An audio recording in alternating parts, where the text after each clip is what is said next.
يا أيها الذين آمنوا كتب عليكم الصيام كما كتب على الذين من قبلكم لعلكم تتقون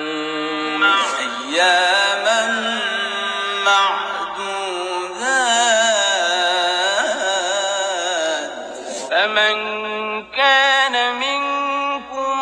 مريضا أو على سفر فعدة من أيام أخر وعلى الذين يطيقونه فدية طعام مسكين فمن تطوع خيرا فهو خير له وأن تصوموا خير لكم إن كنتم تعلمون شهر رمضان الذي أنزل فيه القرآن